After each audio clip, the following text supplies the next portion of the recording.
those of the speakers and the host, and do not necessarily reflect those of Yoakley Scott Corporation and your sports network. Yeah, I've been closer to Jesus before, so can you help me out? Oh, can you help me out? Am I on my own? Am I on my own? But can you help me out? Am I on my own? Am I on my own?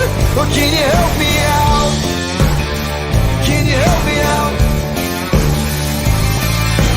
I've been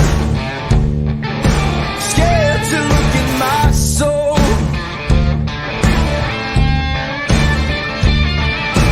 I've been afraid I would follow the road. Yeah, afraid of the things I've been told. Hello, everybody. Welcome inside a Wednesday episode of Running Point on YSNLive.com, brought to you as always by Greenwood Chevrolet in Austintown. I'm Anthony Hartwig alongside Mr. Ty Bartell. As always, we're here with you for the next 2 hours, and we are going to start this show right along with a victorious catcher from last night and an All-Ohio recipient. We have Kelly Zolik from South Range. Kelly, thank you so much for taking the time to join us today. Hi, thank you guys so much for having me. Well, Kelly, what I always like to first and foremost ask the students is just season experience. After the last 2 years that we've had, it's been crazy in the baseball, softball world. We're kind of back to a normality. What's been this year been like for you? You know, I did lose my freshman season because of COVID, so it's been great being able to have my sophomore season and then now my junior season. The biggest thing, I think, without COVID is just being able to be together and be close. And, you know, we went down to Myrtle Beach and we were able to stay together and do a lot more things with togetherness.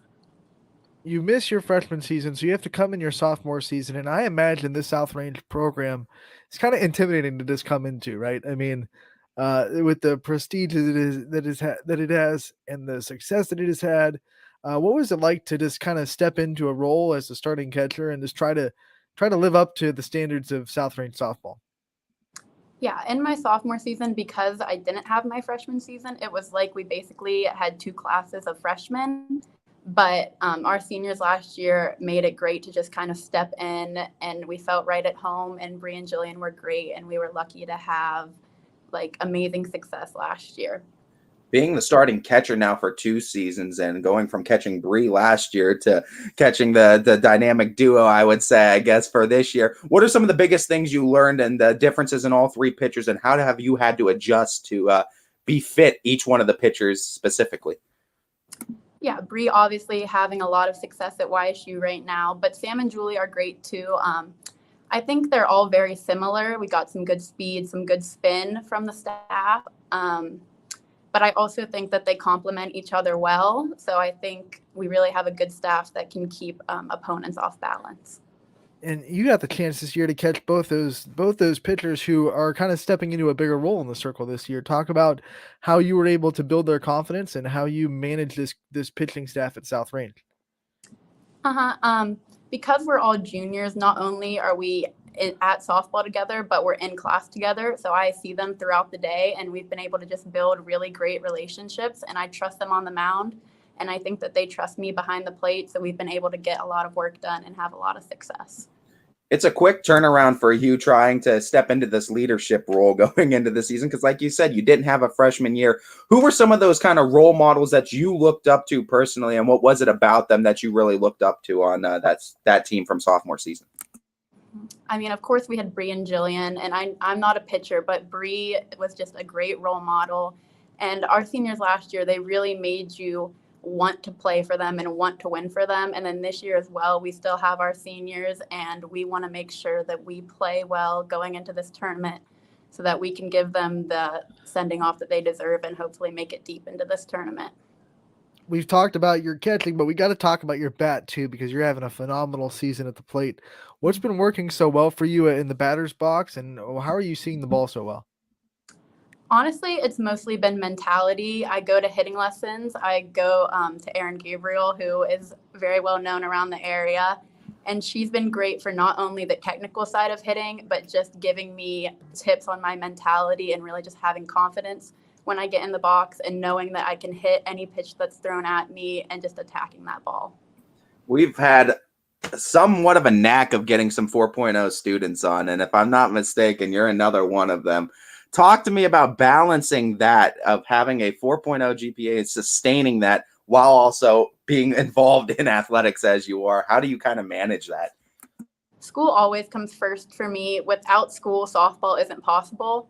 So I come home from softball, I'm doing my homework. I use softball as an instrument to hopefully continue my academic success. I want to go to college to play softball, but at the end of the day, school comes first, and softball can be used to help me get education.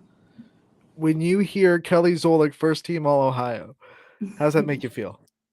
I remember Coach DeRose calling me and telling me that I had made first team All Ohio, and I was like, oh my God. Last year, I was honorable mention, so this year I was really able to set that goal for myself to be first team, but that wasn't possible without all the things that go on behind the scene, and I'm lucky to have the support of my teammates and the support of my coaches, and I'm very lucky to have a head coach that goes to that district meeting and goes to the state meeting and really advocates for us to get those awards.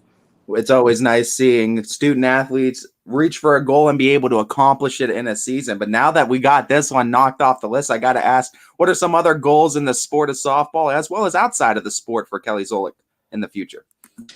Yeah, so in this season, of course, our goal is to be back where we were at last year. I know there's been a lot of speculation on whether we'd be able to do that or not. But I think we just need to take it one game at a time to hopefully get back to where we were and reach that goal for ourselves. And then outside of school or outside of softball with school, I just want to continue to have academic success. I want to go to college, hopefully study law, get into law school, and just be able to create a good career for myself. You talked about the work that you've put in behind the scenes, and I'm wondering, from last year to this year in the off season and gearing up for this season, what was one thing that you really worked on improving in your game between last year to this year that you really just like drove home? And now that you're, almost into the season, you got the stats, you got the All Ohio, and you're probably really proud that you put in that work and improved yourself on doing it. The biggest thing that I had to work on was my arm strength as a catcher. Since I was young, I've always been a very technical catcher with framing and blocking and all that stuff, but my arm strength has always been where I had to improve. So, my dad, he drives me insane sometimes, but he put me on a weighted ball throwing program, and we were able to just really build that arm strength and start throwing some runners out this year. I want to talk about Myrtle Beach a little bit, and this is actually going to be a two-part question. With the success that you guys had down in Myrtle Beach, do you think that helped with the older players' confidence in getting this team back to that point they were at last season? And also, do you think that those kind of trips are impactful for those freshman players in becoming acclimated with the team, from your viewpoint, of course? I think that Myrtle Beach was definitely able to give us some confidence, the returning players. We go down there to Myrtle Beach and we play great competition and we're able to win those games. So it really shows us that we can play with anyone and people from all across the country and from other states. And then for the freshmen and the younger players coming in, I think the trip is really great for them too, not only to get some playing time and gain some confidence, but also the social aspect. They really get to jive with the team and learn that we're not big, scary people. We just want to be their teammates and be there to help them. So you talked about arm strength, and I just want to give a shout out to this number. You have thrown out 60% of the runners that try to steal on you this year. Yes, that was really a big thing that I tried to work on in the off season last year. I threw out a couple, but it really wasn't where I wanted to be at. So I'm glad that I was able to reach that goal this year. 16 runners caught down, only one error all season. How much pride do you really take in the defensive gritty work of the catcher that really probably goes unnoticed, and a lot of people don't look at numbers like that? Yeah, a lot of people love offense. They love to get that offensive glory, but I love to play defense. If I'm having a bad day at the plate, I know I can always trust myself to go behind the plate and make a difference if I can't do it offensively. So I'm really happy that I can contribute defensively. Anthony and I were having this discussion yesterday, so take us in the locker room. Did this softball game against Cardinal Mooney mean a little bit more to Coach Rose going into this one last night? And were practices and the talks a little bit more, I don't want to say intense, but a little bit more focused going into this one? Coach Rose is always very intense no matter who we play, but he did want to win this game. We knew that they were absolutely good enough to beat us if we did not play well. So we had to really make sure that we were locked in playing our game and got the win.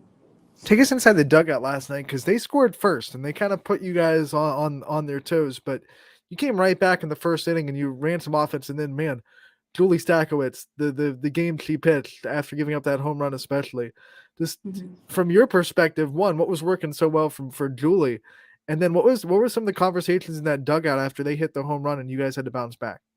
Yeah, Julie was fantastic last night. 16 strikeouts. I'm very proud of her.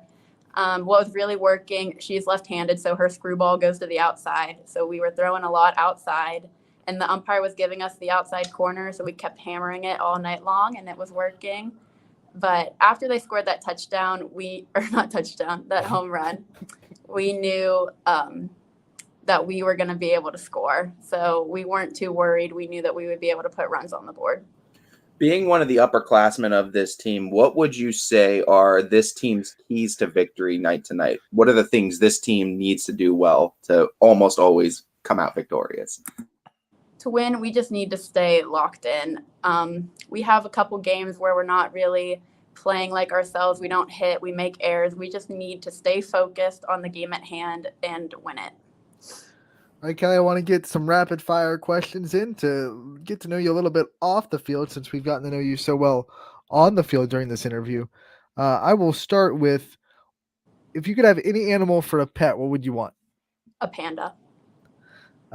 What is one mythical creature that doesn't exist that you wish did? A unicorn.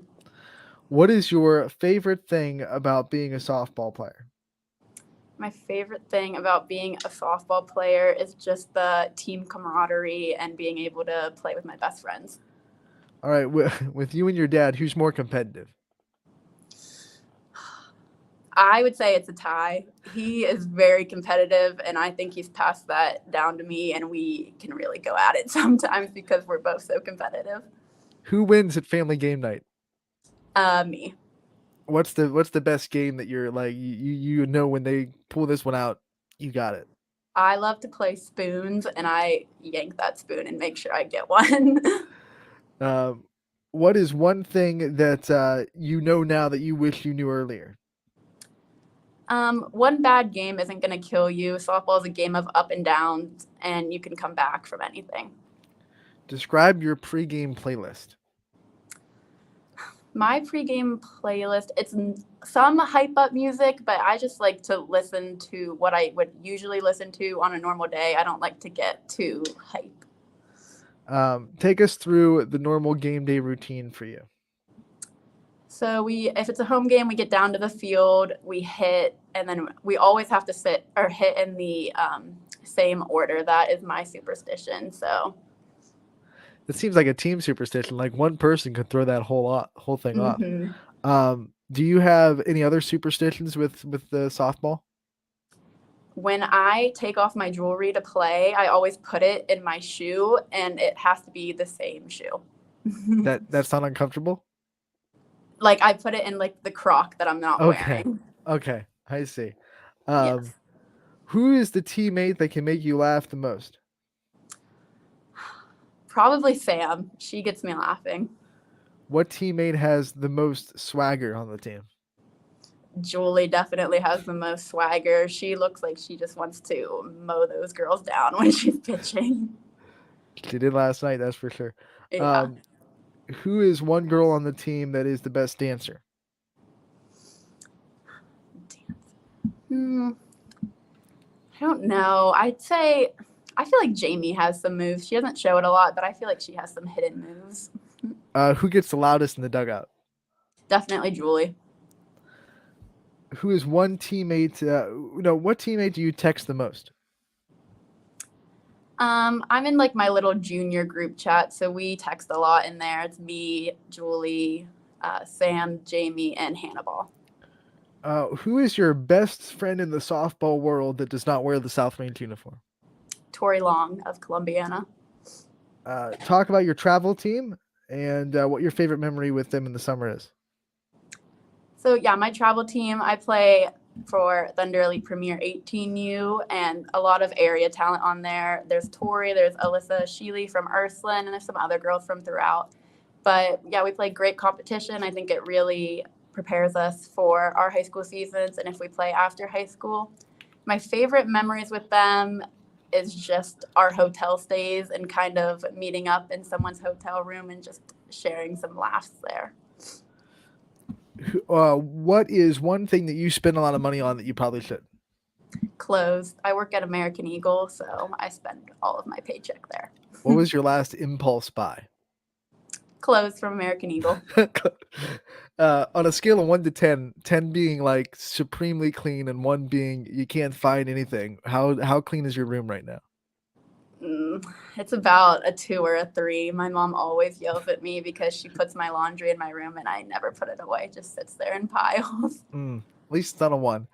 Kelly, before we let you go, I want to give you the chance to thank your support system, the people that are always there for you, and the people that you wouldn't be where you are without. Yes. Thank you to all of my coaches. You guys have done so much for me during my time, and not only my coaches at South Range, but also outside of South Range with travel and individual lessons. Thank you to all of my teammates. You guys have always been so supportive of me and helped me get to where I'm at today. And also thank you to my family. Even though we fight sometimes, I know you guys are always there for me when I need it. Kelly, thank you so much for taking the time to join us today. Good luck the rest of the season. We hope this tournament run goes as long as you guys can possibly carry it. And we look forward to talking to you again real soon. Great. Thanks, guys. Thanks for having me. Kelly Zolik, the All-Ohio catcher from South Range, joining us live on Running Point today. And that's a great way to kick off the show. South Range gets to win last night 4-1 over Cardinal Mooney. To give a little bit of a preview into the stats, Julie Stakowicz, 1 hit, 16 strikeouts, and that 1 hit was an Elena Scavino home run in the first inning. Everything else, nothing. No, nothing. Just 16 strikeouts. We got to start spelling like Stakowicz with K's, like 16 of them in the middle, like the stack 16 K's. And the funny thing is, there's no K in her name. I know. Either, so it would be great just to add. I know there's no K. I know that's why I said you have to add a K and then add 16. Add a K and then add 16 more. Just stacked strikeouts. There's a reason why the headline for her player profile was "Stack them up, knock them down." Yeah, right? Stacked. That's what it is. Just stacked. 16 stacked. Love it. Love it. I mean, and hey, that's exactly what we expect. South Range making it. And how about this? We've been constantly discussing conference plays too, and some of the strongest conferences that we have in the area. Some of the strongest ones that YSN represents, and the two that we've always kind of been going back to: NE8, AAC. And with the results last night, it looks like, for the most part right now, they're both going strong. We got some strong NE8 representation, and we got some strong AAC representation. On the other end of that South Range district, Gilmore Academy continues to flex their bat muscles as they just pounded the ball last night. Every hit was hard hit into the outfield, and they beat United 15-2, and their offense is relentless. It really is a great team. And you know what? Props to this United team for a heck of a season too. I mean, you talk about some surprises too, and some great moments and great memories. And you know what? I mean, like this is the beautiful thing about softball, because there's only 4 teams that are winning the entire thing. There's only 4 teams. Only 4 teams get to win at the end of the year.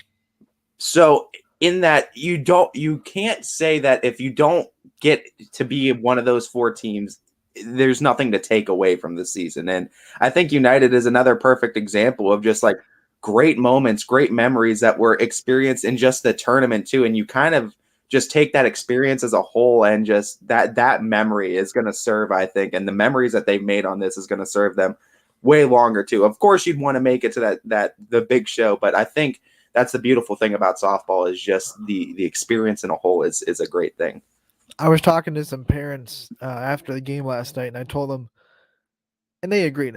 You're gonna remember that game against Crestview a lot more than you remember this loss to Gilmore Academy, because that win, the way you won, once in a lifetime. I mean, Manny Lucas makes a once in a lifetime catch, makes once in a lifetime throw to second, the double off Caden Sutton, and that's a once in a lifetime win. I mean, you don't get wins like that against really good teams every year. I mean, usually when you're stacked up against a team like that, you're gonna fall. But United got the upset, got the awesome plays. You're gonna remember that game, 10 years from now, and you're not gonna remember the loss to Gilmore Academy. I was talking to some South Range alums last night, and most of them were on that 2017 team, and they didn't even remember that they lost to Mooney in that district. They're like, "What? We lost to Mooney?" Yeah, they don't even remember who they lost to. They remember that state championship trip a lot more than they remember the loss the next season in the districts. Jeff DeRose remembers very well, but the players, on the other hand, they're just like, I don't even know. But how about this, though? I mean, this is like, I mean, if you want to get technical, this is David and Goliath. This is 1-18 now that's going on. But it's not. It's not like he's not. But I mean, Gilmore Academy's no David. No, no, it's more. They have a lot more than a stone. It's more like it's like slightly smaller Goliath going up against Goliath. It's just two Goliaths. It's just underestimated Goliath. The Goliath reject. That's what it's just a little bit smaller Goliath. Last year, Gilmore Academy got to the district semifinals and lost to Champion, and then Champion went on to play South Range. So this game could have been last year. Champion kind of took that away from them, so now they get the matchup with South Range this season in the district championship game. Do we say that this Gilmore Academy is just like a fair example of the seedings not necessarily being the correct order of the talent of teams, or what team they bring to the table? 23 teams, they're ranked 18th, but we talked about this yesterday. I don't know how you put them much higher with no wins on the season, even with their tough schedule. They were 0-5-1 going into voting. It's tough. It's 6 games, yeah. And then all of a sudden, like as soon as they got that seed, it's like boom, boom, win. They ended the regular season with 3 straight wins, and then they won their next 3 tournament games. So now they're 7-5-1 all of a sudden. So they're on a 7-game winning streak. Yeah, and hot teams at tournament time are dangerous. Yep, absolutely. South Range going to have their hands full, but hey, we're rooting for you, Raiders. You have a chance to represent us in the district championship and get that trip to regionals. You look at the scores from South Range. They've lost games. I'm not going to say that they've been unbeatable, but they haven't been. Their pitching staff hasn't been berated this year. There aren't too many games where you see South Range give up 10+ runs. So I think their pitching staff will be able to slow down this offense a little bit. It's still going to be, you're not going to shut them out. I don't think. I would be surprised if Gilmore gets shut out. But the thing that's so dangerous with South Range is having Julie and Sam. Julie Sackwood, I mean, it's just like bam, bam. You just have, and they can go to both of them in a game, and that's the dangerous part. And here's the thing: now they're going up against pitchers that are more used to going up against solid lineups 1 through 9. And this is not a knock to United and Columbiana's pitching, because their pitching is really good, but with their schedule, which is out of their control, you have to play who's in front of you. There aren't as many lineups on those schedules for Columbiana and United that are solid 1 through 9, that you have to be focused throughout the whole lineup when you're pitching. And it's a grind to go through 1 through 9 and just be like, I got to get this girl out. Got to get this girl out. It is fair to say, like, and South Range plays a lot more teams like that. The schedule does definitely help you get battle tested during the season. And I mean, South Range, not that United didn't play a tough schedule, but South Range has played one of the toughest, I think, schedules in the area for their division. So yeah, this is a matchup too, where Gates Mills is going into this, but this isn't a team that hasn't faced this kind of competition before and high levels of competition and have come out victorious. I mean, like we said, South Range took their talents down to Myrtle Beach and faced some of the best competition that area had to offer, as well as out-of-state teams too down there, and came out victorious as well. Both teams played out of Division III schedules easily in Gilmore and South Range. So we're going to see which one can flex their muscles the most. Not a common opponent this year, but one that you're familiar with. Gilmore Academy did lose to Ursuline this season, and Ursuline is pretty comparable to South Range. So if you want a deep dive, you can just be like, well, maybe we can expect that. Yeah, Who knows? this will be. I want to get to another score last night from softball districts, and it was a continuation of a game that got rain delayed Tuesday night. No, last night was Tuesday. Monday night. Monday My night, days yes. are gone. Monday night, it got rain delayed, and it was just not even out of the top of the first. Boardman gets the win in extras, 5-3.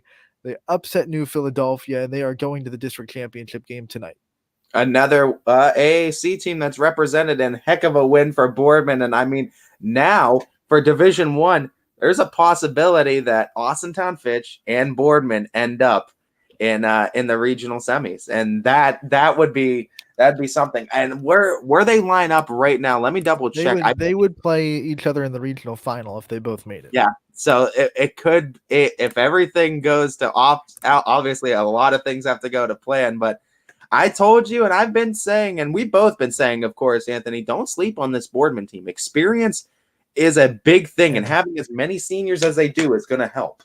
Here's another, but forget experience. Like, there's something to be said about a team full of seniors that does not want that to be their last game.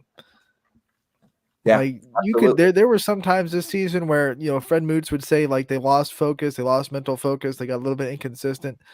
I don't think these seniors are going to lose focus in this tournament game because they know if they do, that's it. Their season's over. Their career at Boardman is done. And for a lot of them, their softball career is done.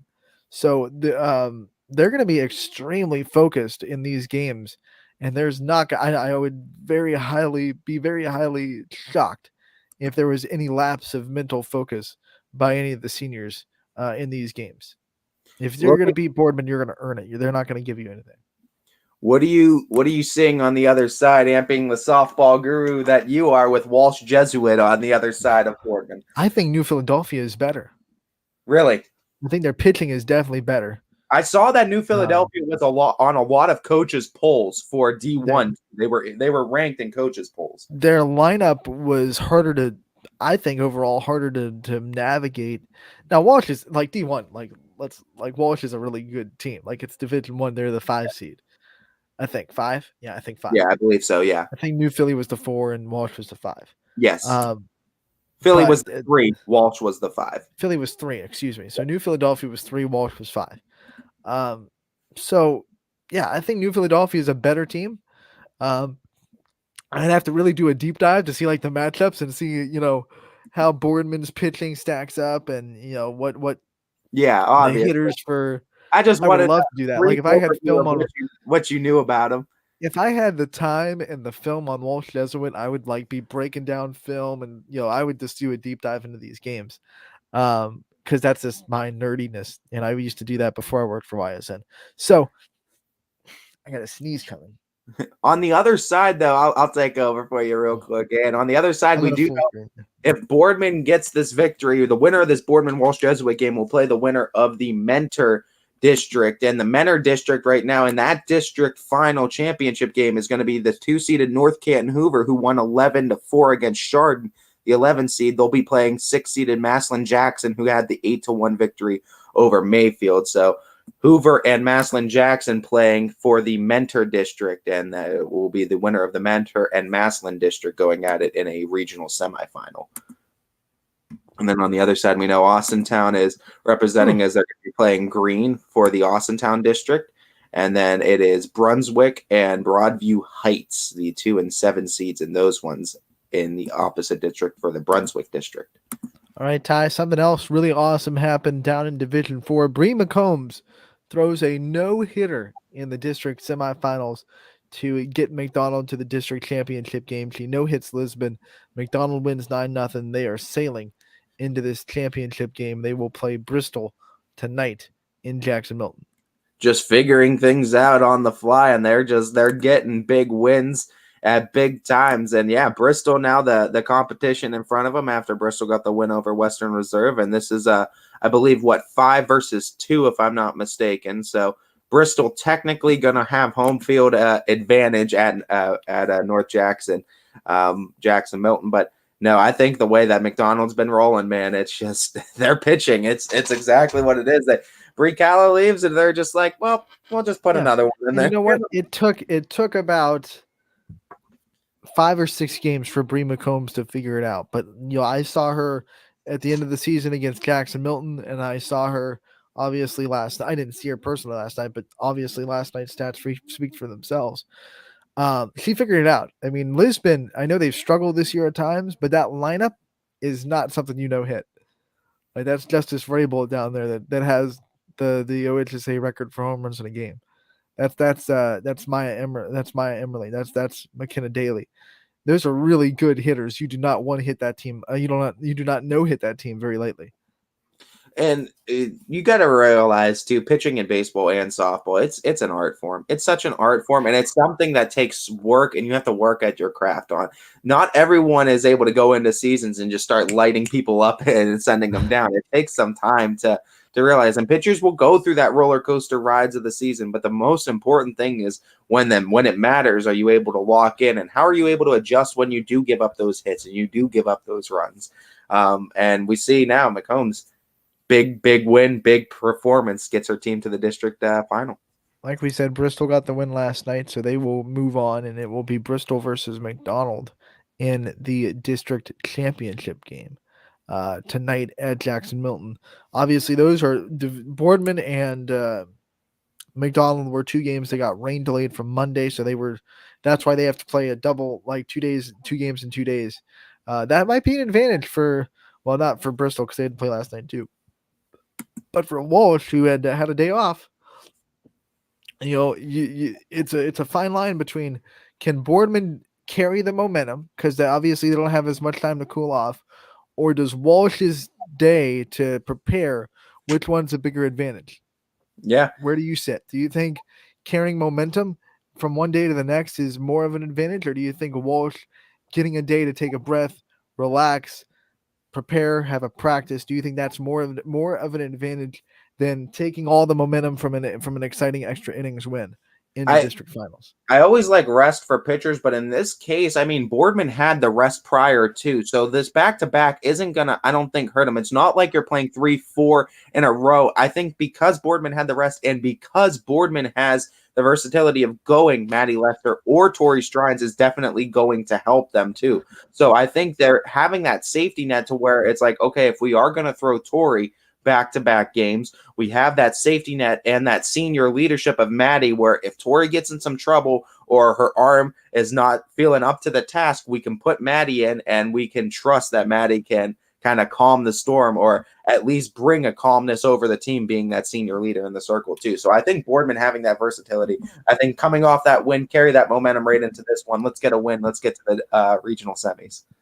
And my opinion, if I was Fred Moots, obviously I'm not, and he's a better coach than I'll ever be, and he's smarter than in the softball world than I am. But I would start Tori Strines tonight because you ride the hot hand, right? I know you trust Madison Lester. Everyone trusts Madison Lester to go out there and have a good game, but you roll with the hot hand that's really pitching extremely well right now. It's almost no harm if you throw her because if she does get into some trouble, she gives up and runs. It's not like you can't insert Maddie Lester right into that. So you already have that safety net of that senior right there. Devil's advocate, Ty, but the stats will back this up. Tori Strines is better than Maddie Lester at coming in, as a relief pitcher. For whatever reason that might just be a fluke, that might be a coincidence, but you look at the numbers of Tori Strines relieving Maddie Lester compared to Maddie Lester relieving Tori Strines, and it's just that it's better. Tori Strines is a better pitcher at coming in relief this season. So we'll see how that goes, but I still say ride the hot hand, right? I mean, she's confident as ever. She just really pitched an extremely good game against a really good New Philadelphia lineup. I say ride the hot hand.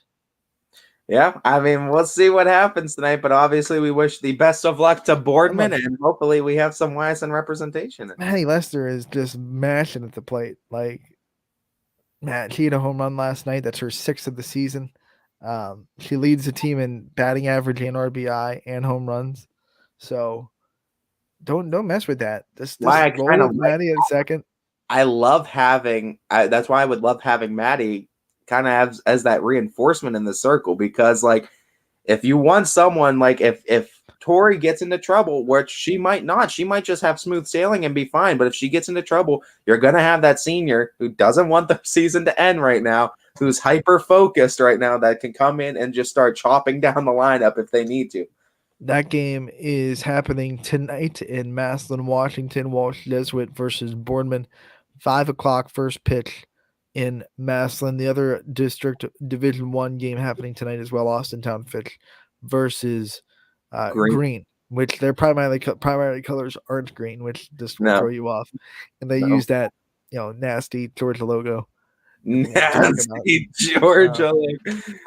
The skies kind of look dark though. Like I'm looking out my window and I'm like, oh, don't you dare! Not on district championship day. Don't do it. But we'll definitely keep an update on games and their status as the day goes on. But we're looking outside, and right now it's gloomy. We'll see. We'll keep you updated, obviously, here at YSN Live and ysnlive.com right. too. Some other district semifinal results from last night. Poland got the win over West Branch 8-1. They ride into the district finals, and Canfield got the win 2-1 over Aurora. So that district championship will be the Battle of 224 round 3, and the two teams have split 2 games. So this is also for the season series. It doesn't get any better. Does not get any better. Both pitchers pitch extremely well in their district semifinals. So here we go. That makes what, 3 AAC and 2 NE8 teams representing district championship games right now. And I mean, there's a chance we could see 2 for 2 in NE8. There's a chance we could see 3 for 3. We could see 3 AAC teams representing 3 separate districts too going into the tourney. And that, hey, this Canfield team, like we said, they've been playing tough competition. So has Poland, and this is. I've also heard, though, and if I might be wrong, but we'll have to double check with this. I believe it's being moved from Jefferson down to YSU now. Oh, that would be very fortuitous. Because why travel? They're so close to each other. Why travel so far out to Jefferson? I think that's what's being discussed right now, is that it might be moved. We're gonna have to double check on it though. Well, you know who's gonna be on top of that though? Quinn. Yeah, Quinn will get us confirmation on it. But that's what I was hearing, is that discussions of it possibly being moved down to YSU. Obviously, YSU's field needs to be able to be played on tonight. But the Horizon League tournament is done and the YSU's done. Yeah, so I mean, if it's open, I mean, might as well use it, and that would be so much easier for fans of both. Me on my soapbox. Make it a night game under that would be awesome. The lights. Let's go. It's built there for a reason. That's the Battle awesome rivalry game. Round 3, 7 Make o'clock. It under the lights, 7 o'clock, please. Let's go. Softball under the lights. We don't get it too often. Let's get it here. It would be awesome. It would be awesome in the Battle of 224. And I mean, hey, good luck to both teams. And we got to congratulate Canfield too. We talked about them being the lone YSN team on the opposite end of that bracket. They ran the gauntlet. They sent teams down one after another, got their way right to the district championship. And props to Poland. It was almost exclusively, I think it was exclusively YSN on the top end of the bracket, with a lot of great teams. And Poland is the lone survivor of that one, sending down West Branch too, a team that I think was a favorite to come out of that. But Poland said they were the 2 seed. But you look at West Branch and for whatever reason, they kind of lost their offense in the last couple of games. And unfortunately, you're going to have that every season. You're going to have little lulls, little breaks in your offense. You just hope that it doesn't happen at the end of the season. But you look at West Branch, and I think that for some reason that Minerva loss really threw them for a loop. They were held to 1 run in Minerva, then they were shut out by Marlington. They were held to 2 runs by South Range, 1 run last night. This is an offense that has scored and a massive clip this season, scoring a lot of runs. In the last 4 games of their season, they scored a total of 4 runs. So it's unfortunate for West Branch that their offense kind of hit a snag, but it doesn't take away from an incredible season for the Warriors, an incredible talent on that softball field that is graduating.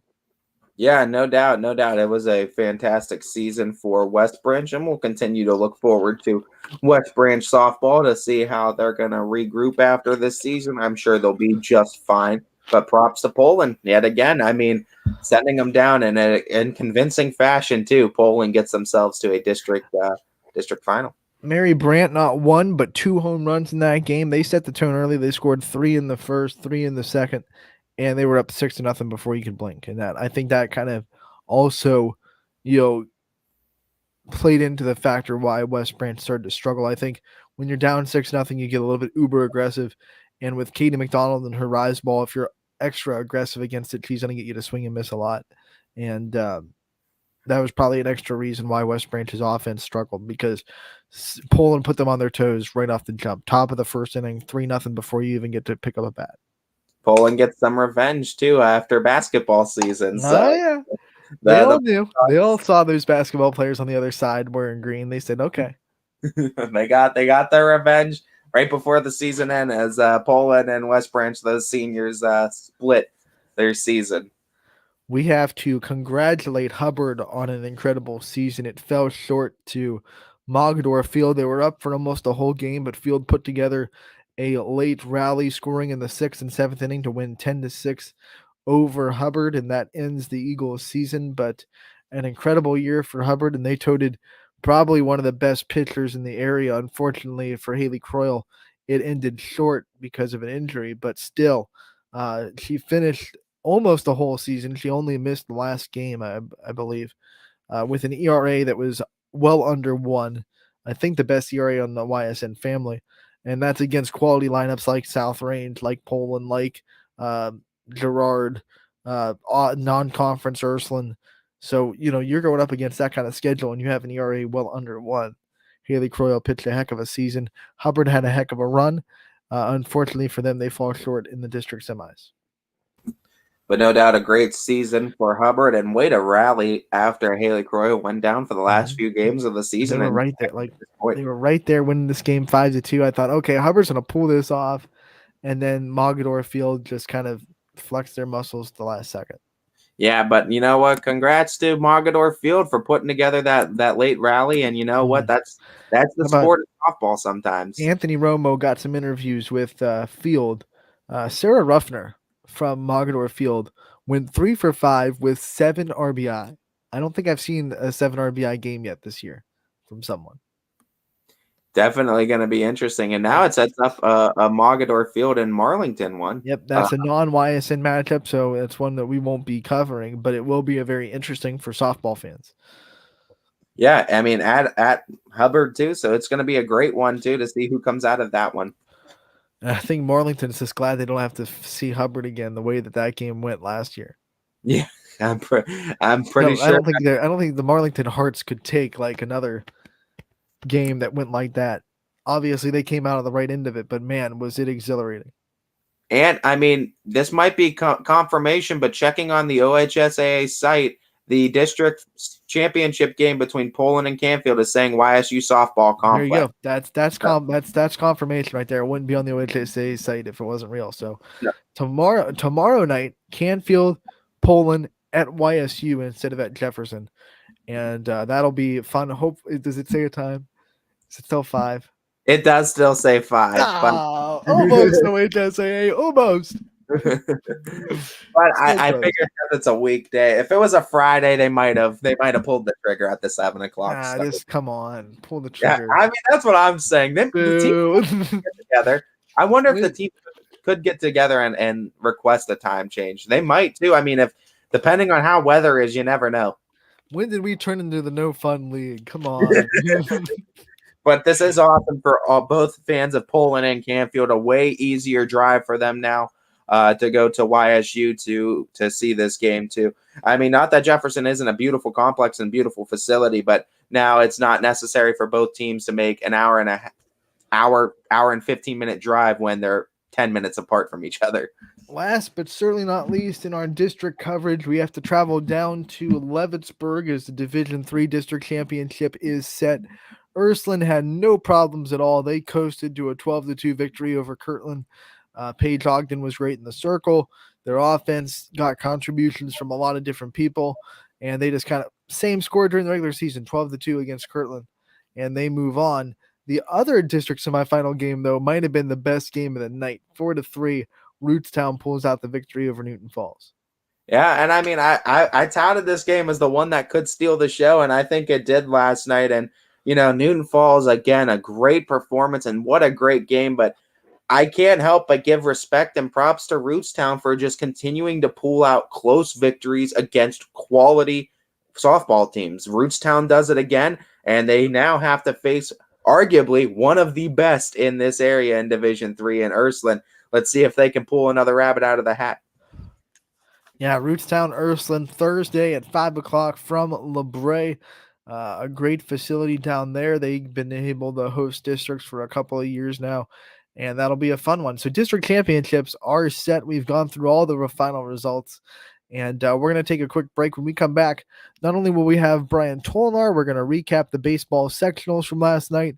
We're also going to feature a interview with Maddie McClandrick from Ursuline Softball as we talk more about their win last night and their hopefuls for a district championship. So don't go anywhere. We'll be right back on YSN and Running Point, brought to you by Greenwood Chevrolet in Austintown. YSN thanks you for watching this presentation.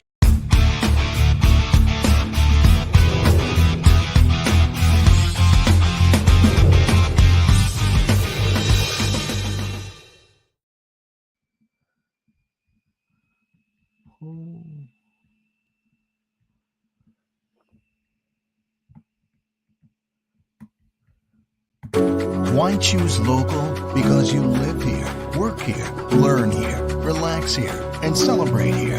21 WFMJ is our valley's only locally owned TV station, and our focus is local. Other TV stations don't have that same focus, as their owners are somewhere else. But 21 WFMJ is rooted in the valley. Local people making decisions that affect your life, right here where you live. When looking for home design inspiration, don't just be inspired, be Baird inspired. Whether new or remodeling, Baird Brothers has the latest trends like shiplap to refresh your home. Go from inspiration to installation with our wide selection of in-stock American hardwoods. From the rustic charm of antique oak to the warmth of traditional cherry, Baird Brothers has what you need to make your home inspiring. Baird Brothers, our family's heritage, your family's home.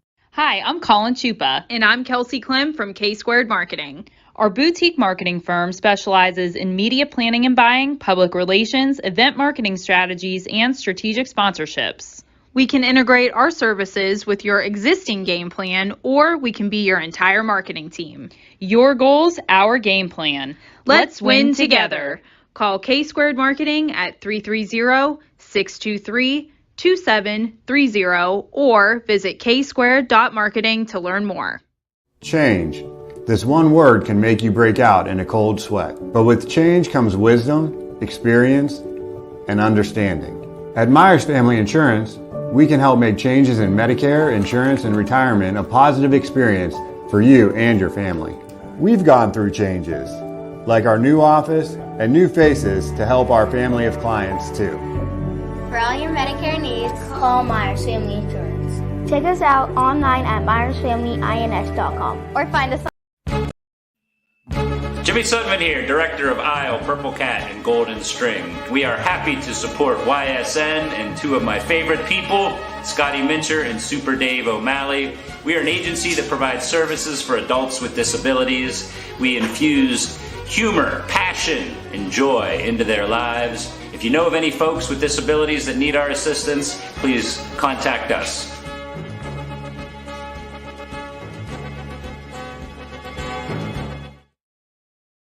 How lucky are we to have not one, but two 18-hole Donald Ross Championship golf courses right here in our backyards. Mill Creek Golf Course was selected by Golf Week as one of America's 30 best municipal courses, continuing to challenge golfers of all levels and featuring PGA professionals, golf instruction, a players' rewards club, kids programs, and a pro shop and grill room for a memorable golf experience. Call or click to schedule your tee time at Mill Creek Golf Course. At Greenwood Chevrolet, we offer a worry-free experience for all our customers. From sales to financing and even service, we'll help build your perfect vehicle and lock in your trade value while your vehicle is being built. No worries. We guarantee financing, regardless of your situation or credit history. No worries. And when your vehicle needs service, our award-winning team will get you back on the road. No worries. That's what going the extra mile means. Only at Greenwood Chevrolet. Now is the time to think about your future, where you want to go, what you want to be. Your future can start now at Kent State Salem or Kent State East Liverpool. We have programs that will open doors and provide opportunities for you to pursue your passion. We are affordable, we are close. You call it hometown, we call it Kent State University. Learn more at www.kent.edu/Columbiana. You belong here. You belong here and at Kent State, because that is where the fun is. Here on Ysn Running Point, brought to you by Greenwood Chevrolet in Austintown. Anthony Hartwig alongside Ty Bartell. Man, that was an adventure getting those brakes up. They're different. They've been updated. I'm looking for the picture, the tag, the little thumbnails, and I'm like, that doesn't look like it. I think this was it. Nope, that's not it. We're all good. We're all good. Man, that was a snafu, but we're all good. And we continue this Wednesday edition. Brian Tolnar coming up at 1 o'clock. And then we also have to talk about the baseball sectionals as well and all those results that came in. And then we are going to feature an interview with Maddie McClandrick from Ursuline Softball. So, we're going to play that, and we're going to have some fun today. Yeah, no doubt. No doubt. Seems to be a great day for looking at these baseball sectionals now that they're all set. We had all the sectional semis finished out, so we know what the sectionals are looking at for the road to Canal Park. It's still just the road to Akron for both teams, right? For both softball and baseball. The road to Akron. Road to Akron for both. No more of the road to Columbus for baseball, as it has been finding a new home at Canal Park for the season. I want to start, Ty. Where do you want to start? I think I want to start with Lakeview getting the win over Edgewood 11-4. Yeah, and I mean, we knew this Lakeview team had what they offered on the season too. Another great NE8 team out there in Cortland, and they've really kind of found their way through some tough competition, getting some big victories across the season. And I think Lakeview's a team that you kind of got to watch out for too. If they're starting to swing a hot bat, and they've shown that they can all season long. If they're going on one of their hot streaks, they're tough to beat. Heartland Christian, no problem at all. 20-0. They get the win in their sectional semifinal. To move on to the sectional finals, they beat Sebring. Hear the Lions roar. Division 4 sectional. Yeah, Lions definitely roared on that one for sure. Oh, yeah. Mooney gets another big win. They get their first win of the tournament play. 18-0 over Campbell.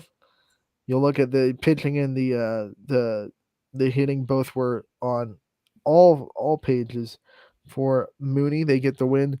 Howland gets the win last night to move on to the sectional final. They get the win over East 12-0. So 3 straight shutouts that we're talking about from baseball. Niles gets the upset. They go to Hubbard and beat the Eagles 5-2. Coach Canari's been doing this a long time. He knows how to get these teams ready for tournament time, and no doubt you always got to look out for the Red Dragons when baseball tourneys come around. Matt Kozak led the Dragons to victory in the circle. He struck out 8 and allowed 2 runs on 3 hits, so he had a good day on the mound. On the offensive side, Anthony Fisher and Andrew Hoffman both had multiple hits for the Dragons.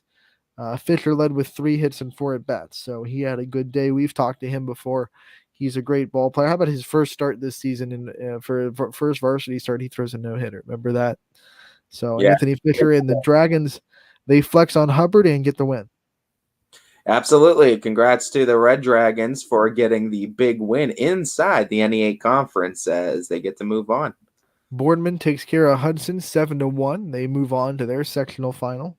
They will go to Fitch on Thursday, tomorrow. Round 3. And both of these games, Fitch won game 1, 2-0. Boardman won game 2, 1-0. So 3 runs scored by both teams in a total of 2 games sets up round 3. This is the one time you have a real advantage in baseball is when the team had to play a game to get to you because you had a bye.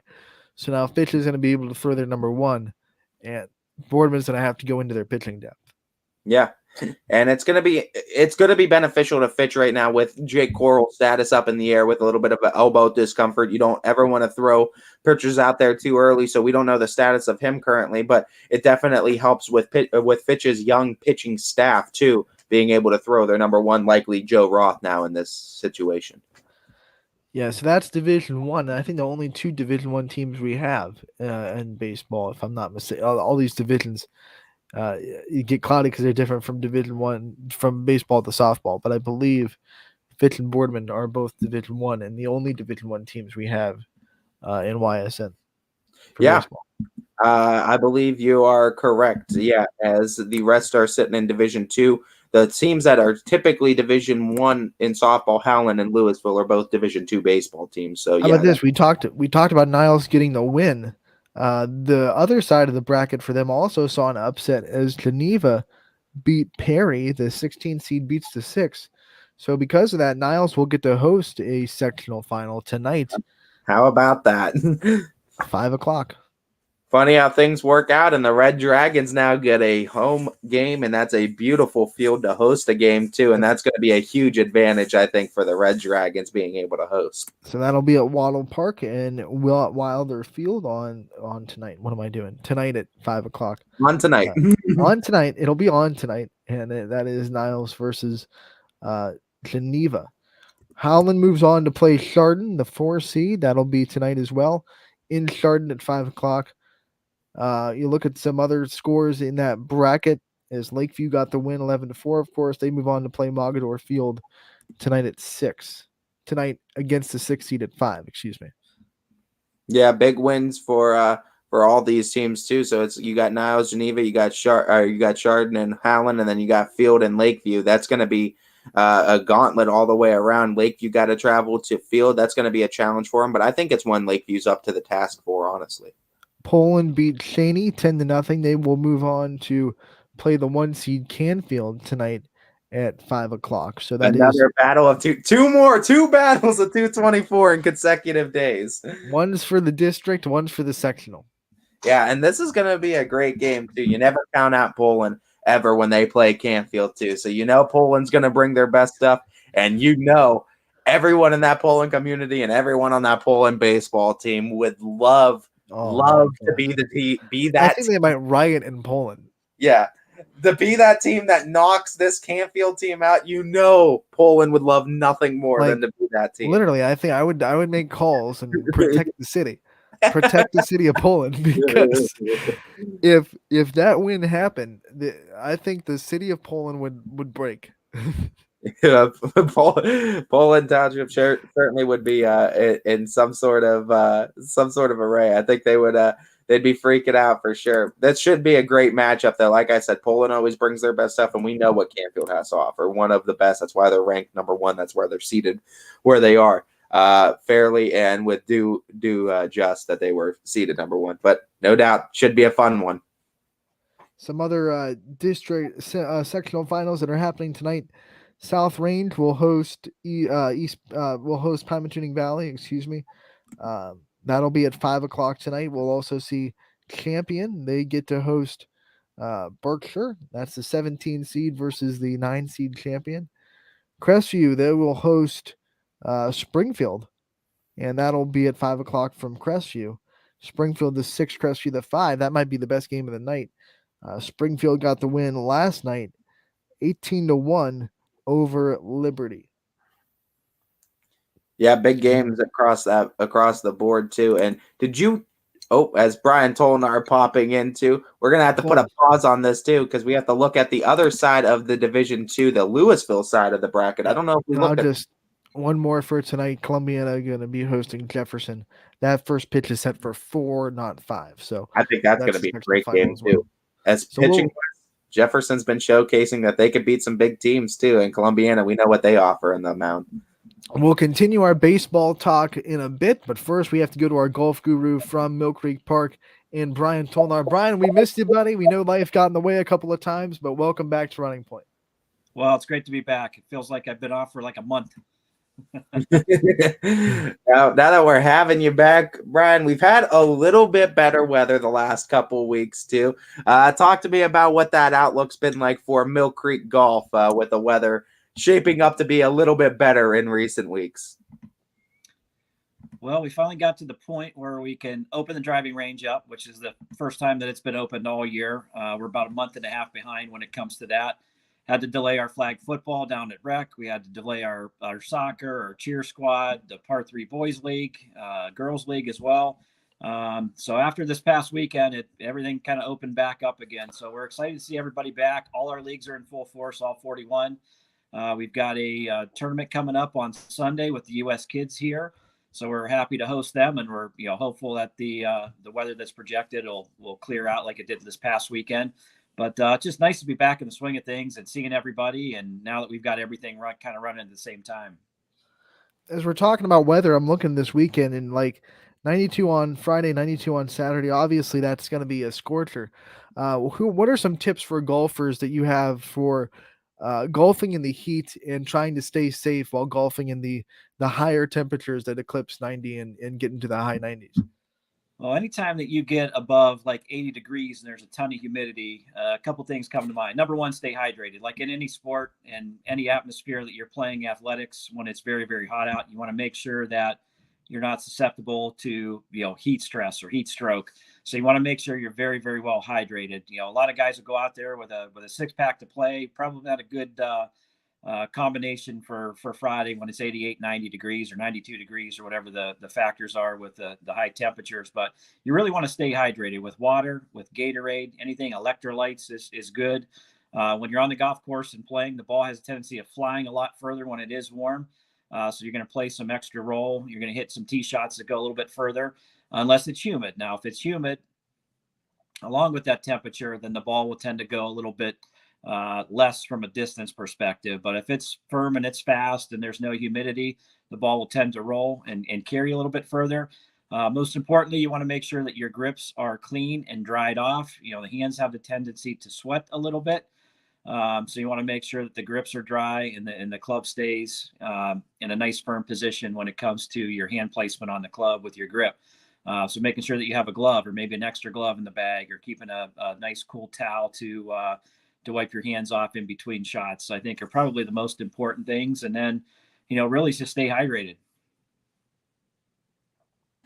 Brian, I know you were talking a little bit about the things that got delayed, but I've seen you posting on socials too and sharing a lot of things Mill Creek has coming up too, events-wise.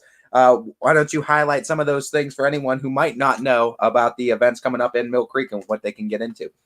Sure. We're actually headed into our busy season now, which is super exciting for us when it comes to, really getting recreation opportunities, just beyond the golf underway. So we had our par 3 boys league start this past Saturday. We had youth soccer who got delayed a week, obviously due to weather. They kicked off as well. It was great to see the activity up at the Wick Recreation area.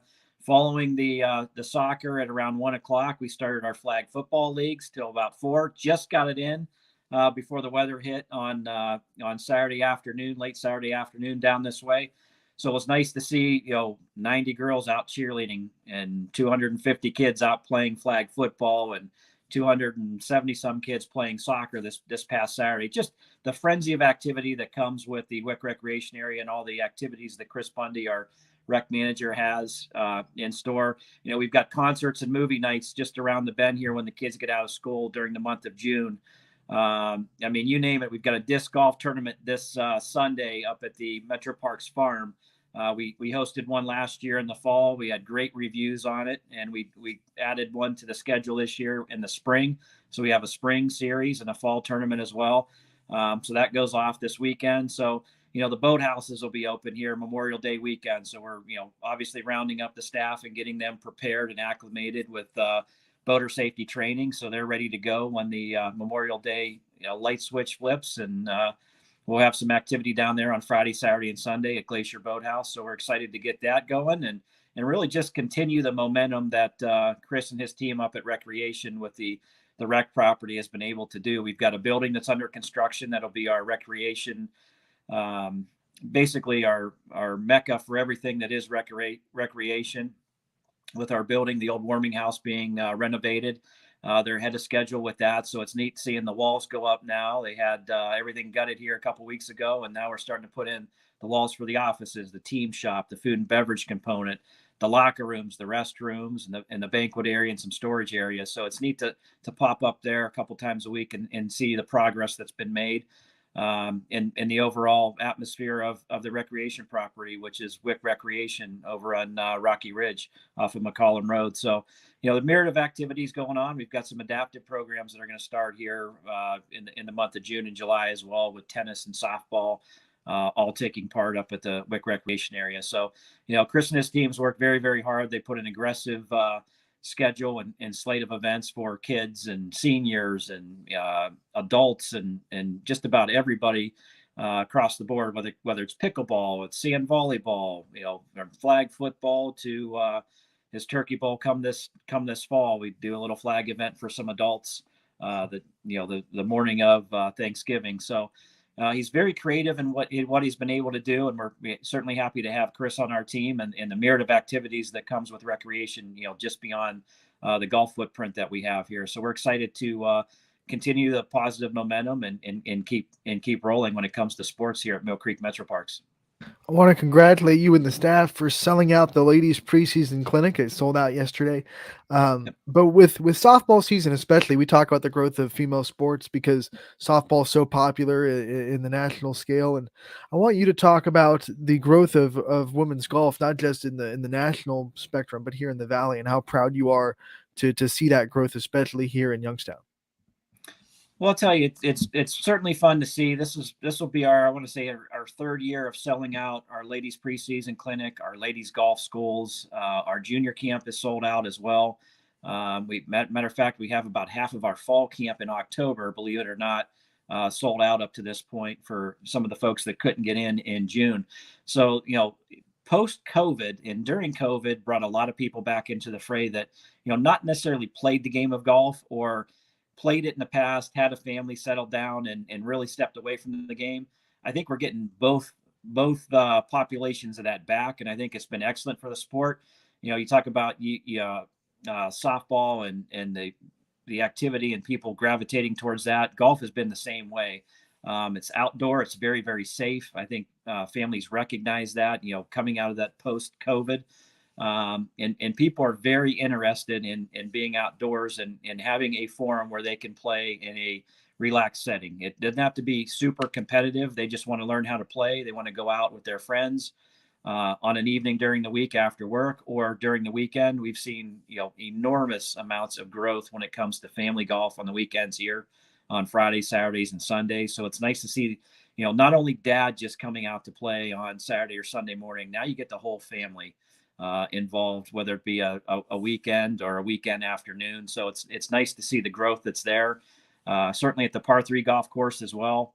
Up at the Wick Recreation area, we've seen tremendous amounts of growth in the amount of play that we've been able to have up there. We've added some leagues for seniors, for some women, and obviously, running some of the boys leagues up there, and our girls league is run outside, but we still have tremendous amounts of growth, and it's a great feeder system for getting acclimated with the game. There's very little pressure when you start off at the par 3, and then you come up here and you hit balls in the driving range and chip and putt on the practice area. Then you get to the point where you can start being competitive after 2 or 3 years playing in there, and then you move into our PGA Junior League program, and then some of our camps before you get to that high school. So we're really trying to build not just golf but every sport from the grassroots level, and keep people interested in and continuing to grow with every sport as we grow. We're going to give you the forum and the opportunity and the leagues and the clinics and the camps that come along with all the sports that we offer, and basically being that stepping stone from climbing the ladder from step 1 all the way up to the top to where you're an adult, you graduated college, now you're playing in one of our adult leagues across the afternoons or evenings here at the Metro Parks. And that's really what we want to do when it comes to flag football. That's growth through junior league football, and that's growth through high school football, and so on down the line. Baseball, softball, tennis, deck hockey, adult hockey. We've got a little bit of everything sprinkled in there, from archery to disc golf to, pretty much you name it. Hiking. We started a a bicycler program called the Metrocyclers here at the park. We've had great reviews with that. And it seems like everything that Chris and his team from the recreation standpoint has shot out there has been, very, very successful, much like, some of the successes we've had with golf, with getting people motivated and interested in the sport. Brian, I know you guys do so much for the community too, and give so much of the community activity wise for them to participate in. But I also understand that there's a need for this upcoming AGGA tournament in June. Talk to me about what you guys are going to be needing from the community volunteers wise, and how they can get involved in that. Absolutely. There's plenty of opportunity to be a volunteer. If you're a student in high school or a student in college and you need some community service hours, the AJGA will sign off on those for volunteering for the event. Basically, how it works is we have a tournament where we host every year, going into, I believe, our seventh year. We've got a new sponsor, the Mercy Health Foundation. So we're super excited to have them come on board. Along with the Youngstown Live, which is the tourism bureau here, what they've done for our event, and Mahoning Valley Hospital Foundation. They've been major players in bringing this event that's yielded over $2 million in financial impact to hotels and restaurants and shopping, stay and play. I mean, you name it. But coming with that tournament comes some responsibility of, being able to have some volunteers to help out throughout the course of the week. So there's about 100 to 120 shifts, depending upon the day across the board. We certainly would take anybody that's interested to help with doing some live scoring. Basically, you sit on a hole and you type in the scores every 3 holes. That way it goes electronically and the scoring is live when they finish. We have water rovers. We have registration volunteers that help out. And then we have some with the scoreboard at the end as well. So, throughout the course of the tournament on the 19th of June through the 24th, it's they come in on site on Saturday. We need volunteers on Sunday, Monday, Tuesday, Wednesday, Thursday, and Friday. We also need some health officials. If you're a doctor, if you're a nurse, or if you're CPR certified and first aid certified, we ask for some help there as well. That they're on site. We do have some injuries every once in a while, and they ask that we please have some medical personnel. So if you're interested in doing that, we certainly have the availability of that as well.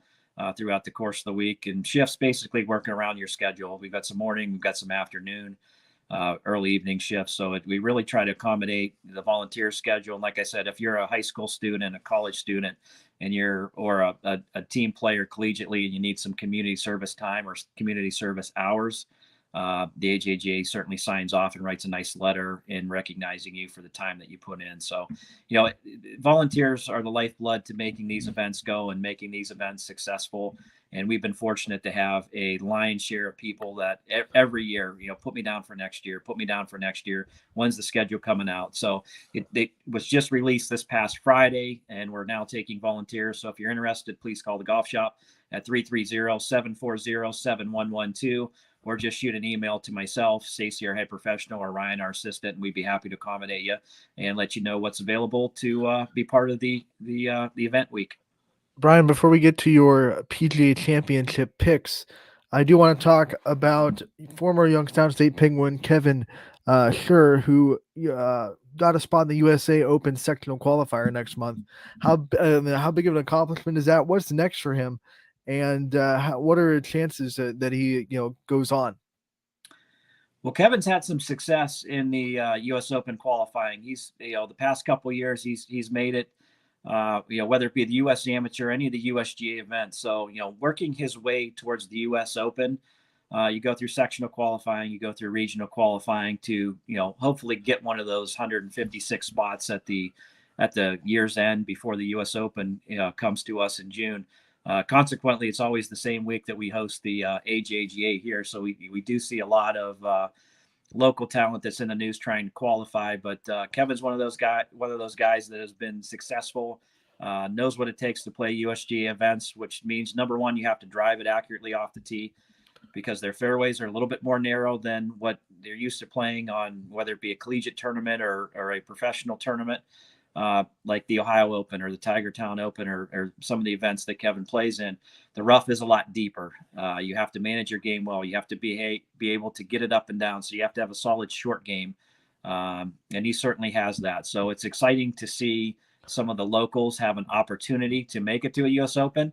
Certainly not out of the woods yet, but he's given himself a great opportunity to give himself a shot to get into that field. So we're certainly excited for Kevin, and especially what Tony Joy's done with the program there at Youngstown State. A lot of local kids competed on that team over the past 4 or 5 years.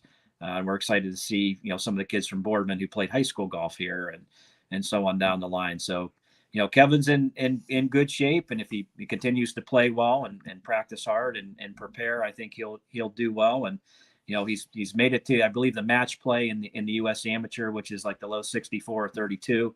So he certainly has what it takes to get things done. So we wish him luck this week. Got the number for the golf shop if you want to call there in the comments, and we'll leave that up for a little bit so people can see. Now it's time for the PGA Championship picks and your outlook on the PGA Championship this weekend, and who you think's going to take away the trophy. Well, I think this is going to be a fun week. I think it's going to be a little out of the ordinary for when it comes to the scores that you're going to see this week, because I think that the golf course is certainly set up to play firm and fast. Although it's very lengthy off the tee, coming in at almost 7,500 yards. You're looking at big receptive greens. You're looking at rough that's cut a lot lower than we're normally seeing on a PGA Tour event, let alone a major championship. And it's just because of the great weather that they've had. They had a rough spring just like we did, but they really flipped the switch the past month. Kerry Cosby, who's a good friend of mine, is the head professional there. He actually got to caddy for Tiger Woods during a couple of his practice rounds. So very unique situation. So Tiger was hitting the ball well. He knows the course better than anybody, obviously playing with the head professional. So he's knowing his ins and his outs. And, this is one of my favorite tournaments just for the fact that the PGA of America runs it.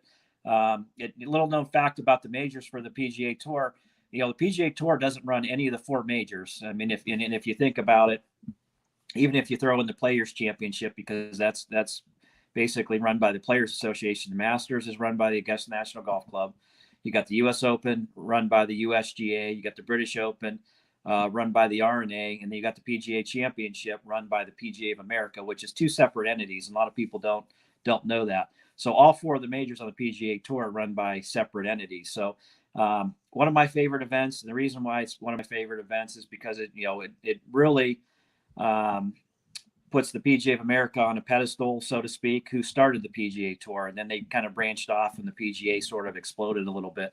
One of the few majors that has spots for PGA professionals like myself that are club professionals. So you'll see 20 PGA members that do what I do on a day-to-day basis, teaching and running tournaments and merchandise concessions and running general operations as head professionals, teaching professionals, directors of golf, general managers, you name it, instructors across the board. So you'll see 20 guys in the field that have qualified to make it here. So each section sends, based on the number of entries, to a national tournament called the CNP, which is the Club Pros Championship. They have the opportunity to finish in the top 20, and the top 20 get the invitation to go to the PGA Championship. So this one's, a very special event to me. From the golf course perspective, Southern Hills has some very, very lengthy par 3s. You're looking at 240 yards, 226 yards, 230 yards, 2 par 5s that are north of 600 yards. One's almost 700 yards. It sounds lengthy for us that play on golf courses that have, 550 yard or 500 yard par 5s, but it's really equivalent to how far those guys hit it on the tour. So they're going to be hitting in 3 woods and hybrids and things that we hit in the par 5s to try to go for them into. They're going to be able to do the same thing instead of overpowering them, which is what we normally see week in and week out when it comes to the PGA Tour. Number 3 is a drivable par 4, 244 yards, but there is some risk involved with it. I just think, personally, I think with how firm and fast the golf course is going to play, it's going to yield a ton of birdies this week. And I think that scoring could go north of the 20 under record that I believe Brooks Koepka set, I want to say 6 years ago at 20 under. So I wouldn't be surprised if someone shot between 20 and 24 under to win it this week, just because the rough is easy to maneuver. If you miss a green, you're not in some heavy stuff. It's easy to get up and down. Not what we're accustomed to seeing at a PGA, because historically the PGA's always been in August. When they reshuffled the schedule a couple of years ago, they wanted all the majors to be out of the gate, and they really wanted to make the FedEx Cup run in the fall the premier sort of run with the FedEx Cup playoffs, kind of like what NASCAR did with their playoff system. And I think moving it to May, really changes the dynamic of how the PGA Championship is played, because you're used to seeing some thicker rough, some very warm climates like you're going to see this week. But Southern Hills is really not set up from that. Gil Hanse is redesigned the golf course, I want to say, in 2019 or 2020. It's a facility that's been there since 1936. And if you're familiar with Gil Hanse, he's done a lot of the golf courses that they play PGAs on, or renovations that they host PGA Championship on, Ryder Cups and President's Cup. So if you bring Gil Hanse in, there's a very good likelihood that the PGA Tour likes you, and the PGA of America likes you, and you're going to get one of its events, because the PGA of America runs the PGA Championship, the Ryder Cup, and the President's Cup events. So, he's been one of those architects that does a very wonderful job of keeping the bones of what's there, but lengthening it out so it's really conducive to how the players play in this day and age. All right, before we let you go, I know there are some developments into what we can expect from the return of Brian's tips and the tips for the week. Can you give us a little bit more of a tease on what we're planning for tips in the next month or so? Absolutely. We've got really, I think when it's going to come down to a 10-part series, 10 lesson tips on what I call the basics. Really, when it comes down to the grip, the alignment, the setup, the stance, how to hit a bunker shot, how to hit an iron shot, how to hit a wood, how to hit a hybrid, fairway wood, etc. And then we have another set of 10 tips that are going to deal with some of the trouble shots you experience. Like if I hit it in a fairway bunker, what do I do? If I'm in heavy grass, how do I hit a flop shot? How do you hit a punch shot if you have to keep it low? How do you handle hitting a shot when the ball's below your feet and you're on a side hill lie, an uphill, a downhill lie? So I think the folks are going to be very pleased with what DJ and myself come up with for a golf tip series. I know we've talked about it for a very, very long time, and we're going to start taping those, next week, and we look forward to what we're doing there, and then hopefully we'll be able to share them with you on air for about a 20-week period, and continue to reuse these, because like I said, some of the basics are things that are not going to change from year in and year out, but they're things that if you put the clubs away for the winter, you sort of forget about some of the stuff that you worked on through the course of the year with that 3 or 4 month hiatus. So the grip, the alignment, and the setup are the 3 really good keys to golf. So I think if we have those in there on a year-to-year basis and kind of refresh and recap those, I think the folks at home are going to really enjoy being able to improve their game and make sure that their game is in check to get the most out of it. So we're excited to offer that series. We're excited to put it together and build it as we go. So we're really looking forward to it. And I'm excited personally to get this going, because it's something that I've really wanted to do for the past 7 or 8 years. And, YSN's been, a super partner in helping us grow the game and our recreational opportunities here at Mill Creek. And it's going to be fabulous when it's all said and done. And I think the folks out there listening are going to really enjoy what we come up with. We're ditching the pamphlet and we're going for a weekly video series instead. We're going to the modern age. We love it. Brian, we can't wait for that. We thank you so much for taking the time to join us today, and we'll see you next week for more updates on Mill Creek Park and more golf talk. You got it. Have a great week, guys. And remember, make golf your thing. It's got a tagline. I love it. I love what Brian brings to the table. It's so awesome. That was Brian Tolnar from Mill Creek Golf and Mill Creek Metro Parks, which is a wonderful sponsor for YSN, and we love our weekly chats with Brian Tolnar. We'll have more coverage of Mill Creek and what they're doing down there next week, and we got some fun stuff in store as well from Mill Creek in the summer as far as partnerships and what we're going to be doing with them and YSN. So stay tuned. We're going to be repping Brian when those tips come out too. I can't wait till those tips come out too. We're going to be repping them too, and it's going to be a great series. We used to talk about having those tips be like a little pamphlet, but you know what? No one reads anymore. Video series with visuals. Much better for the streaming age. What were we thinking? And then those are the basics right there. That's the top 10. What were we thinking? A pamphlet. Dinosaur thinking. Dinosaurs. I want to go to the rest of the sectional matchups that we're going to have in baseball. Let's go to the other end of that Division 2, since we did talk about the Niles, the Struthers district, the other end in the Louisville bracket, and the sectional finals in this one that we're going to be watching very closely. West Branch is going to be hosting Streetsboro tonight. Streetsboro got the win over Notre Dame Cathedral Latin. That was the 12 seed versus the 18. 6-2 Streetsboro wins, so that'll be West Branch hosting Streetsboro tonight at 5 o'clock. 7-seeded West Branch, 12th seeded Streetsboro. Louisville, 5 seed, they're going to host Struthers, who got the 12-0 win last night over West Geauga. And Struthers, the 19 seed, will go on to play Louisville in Louisville tonight at 5 o'clock. Struthers is a perfect example of a team you can't let their record, you can't take it at face value. They've been competitive. They're hot right now, right? So a lot of those losses came in the first half of the season. Yeah, and this is gonna be a tough game, and I think it's gonna be a really fun one. Cat battle tonight. Gerard and Conneaut battled last night, and Gerard came away with a 4-0 victory. They move on. They will not host. They will go to Salem. 3-seed Salem versus 23-seeded Gerard.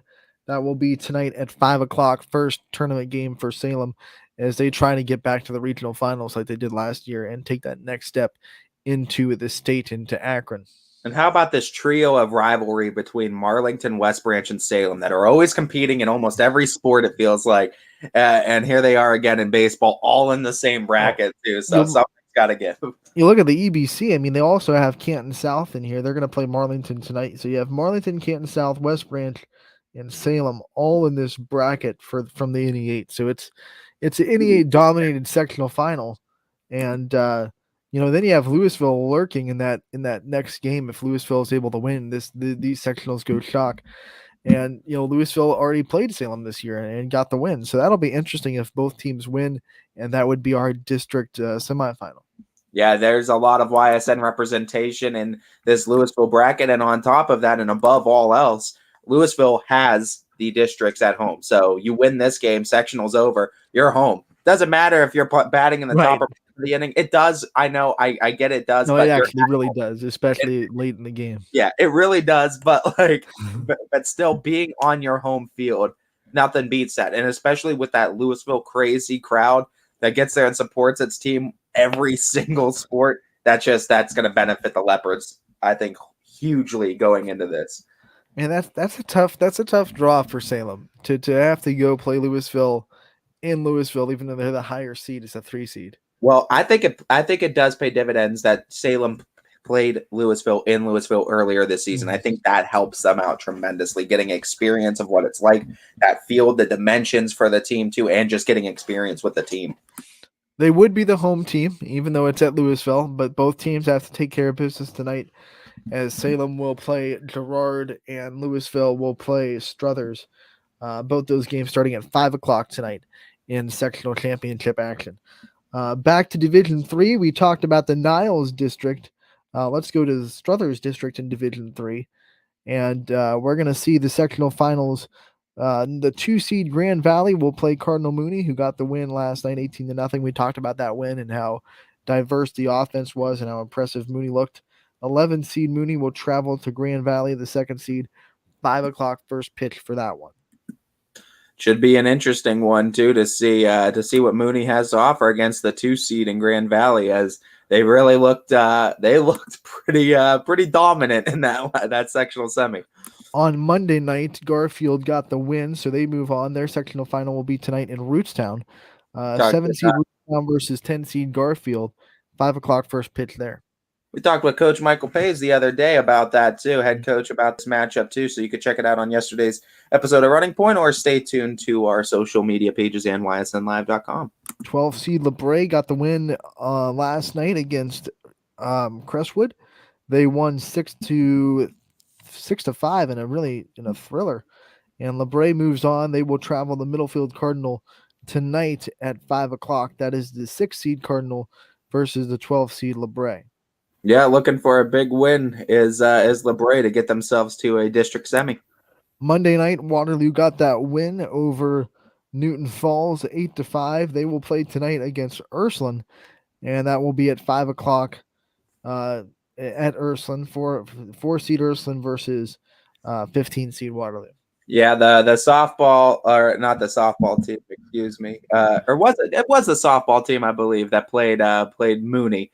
So they tried the south side holy school at Waterloo did, and it didn't work out. So they're gonna try for the north side and see if it works out in the baseball realm. But this is an Ursuline team that's very good. This is gonna be a good matchup too. I think Waterloo Ursuline. I think they have a chance to be a really good game tonight.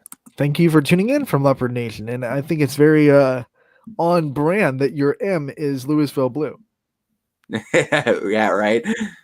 That's extra thinking right there. I appreciate that. Let's go into Division 4 for baseball and see what the sectionals look like there. We will start with the Fairport Harbor District. And you will see the top of that bracket. Matthews, the 4 seed, will play St. John's. Wyndham, both these teams got a bye, so this matchup has been set for a while. And it'll be tomorrow night. Wyndham, the 10 seed, versus Bristol, the 7. That'll be in Bristol, 4:30 tomorrow, first pitch. We have Jackson Milton, the 5 seed. They awaited a winner, and they got one. Lowville gets the win over Maplewood last night, 7-5.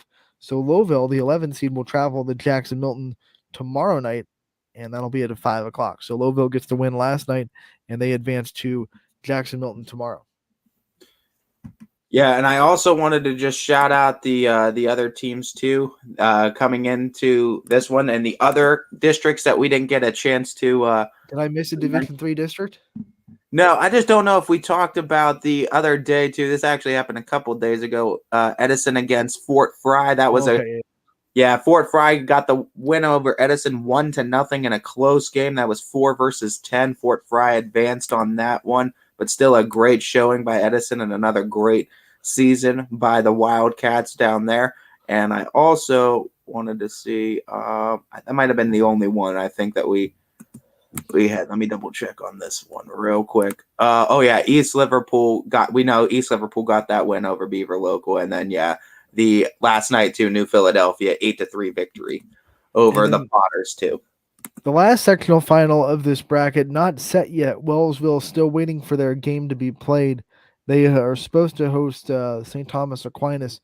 That'll be tonight. It has been pushed from last night to tonight. So now they will play tonight at 5 o'clock. The winner will move on to the sectional final against Middle Ridge, the 3 seed. So that is the one sectional final that is yet to be determined in our districts. Middle Ridge still waiting an opponent. That game would be Thursday at 5 o'clock.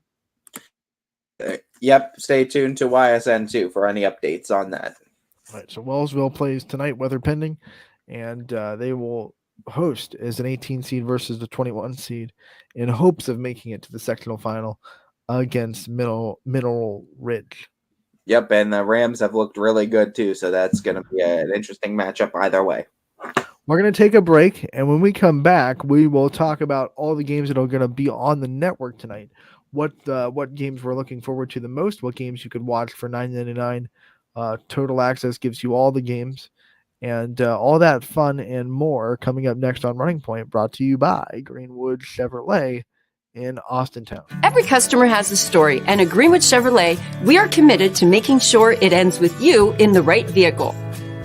I get to be part of somebody's adventure, whether it's buying a car for the first time, helping them get approved, or finding the perfect car for their budget. I'm proud that people trust me with their finances. They trust me to take care of them, and they trust me with their story. I'm Tracy, and I'm ready to go the extra mile for you, only at Greenwood Chevrolet. We are Kent State in the Valley. Start and finish one of more than 25 bachelor's or associate degree programs, or start one of Kent State's 280 majors. With low tuition, public, and plenty of scholarship opportunities, we will help you maximize your education and minimize student debt. Enjoy the benefits of a smaller campus with all the opportunities of a large university. Save money, Stay close to home. Apply today by visiting kent.edu/Trumbull. WRS Wealth Advisors is the area's premier wealth and retirement specialist. With our combined 70 years experience, WRS Wealth Advisors is the area's premier wealth and retirement specialist.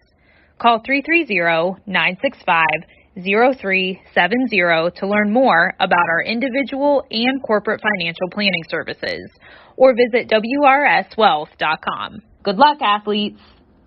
Quality, customer service, and integrity. Those are the 4 words that have driven our success since 1957 at Joe Dickey Electric.